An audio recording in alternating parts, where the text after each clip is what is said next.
ሰላም ቤተሰቦች፣ ዛሬ ደግሞ ትሪጎኖሜትሪክ ትሪክስ አንድ ላይ እንሰራለን። የሳይንን፣ የኮሳይንን፣ የታንን፣ የ0፣ 30 ዲግሪ፣ 45 እና 60፣ 90 ዲግሪን እንዴት በቀላሉ ቫልያቸውን ማወቅ እንችላለን የሚለውን በጋራ በዚህ ቴብል ላይ እናያለን ማለት ነው።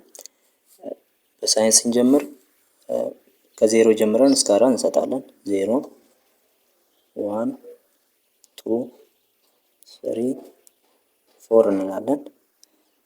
እንዲህ ካደረግን በኋላ ለአራት እናካፍላለን ሁሉንም ማለት ነው። እያንዳንዱን ለአራት እናካፍላለን። እንዲህ ካደረግን በኋላ እዛን ራዲካል ውስጥ ሁሉንም ከዛን ከዚህ የሚወጣው የነዚህ ቫልዩ ይሆናል ማለት ነው። የ0 ዲግሪ ለምሳሌ 0/4 0 ነው። ከራዲካል ሲወጣ 0 ራሱ ነው። ይሄ ደግሞ 1/2 ይሆናል። ይሄ ደግሞ √2/2 የሳይን 45 ዲግሪ ማለት ነው። ይሄ ደግሞ √3/2 ይሆናል። ይሄ ደግሞ 1 ይሆናል ማለት ነው። የኮሳይንም እንደዛው ነው፣ ግን እዚህ ጋር 0 1 2 3 4 ሳይሆን የምንለው ሪቨርሱ ይዝኛው 4 3 2 1 0 ከዛን ስናካፍለው ለአራት ነው ይሄኛውም ማለት ነው። ለአራት ሙሉን ከዛ እንደቀድሞ ራዲካል ውስጥ ማስገባት ነው። እያንዳንዱን ራዲካል ውስጥ እናስገባለን።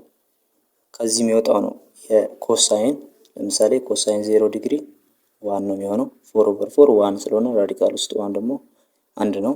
ይሄ ደግሞ √3/2 ይሄ ደግሞ ይሄኛው √2/2 ይሄ 1/2 ይሄ ደግሞ 0 ይሆናል ማለት ነው። ታንጋ ስንመጣ እንደ ሳይን ከ0 ነው የምንጀምረው። ለሱም 0 1 2 3 4 ካልን በኋላ ኦቨር የምንለው ግን ከ4 ነው የምንጀምረው። ለዚህ ኦቨር 4 ካልን በኋላ ኦቨር 3 ኦቨር 2 ኦቨር 1 ኦቨር 0 በተመሳሳይ ለዚህኛው ራዲካል ውስጥ እናስገባለን። ይሄ 0 ነው።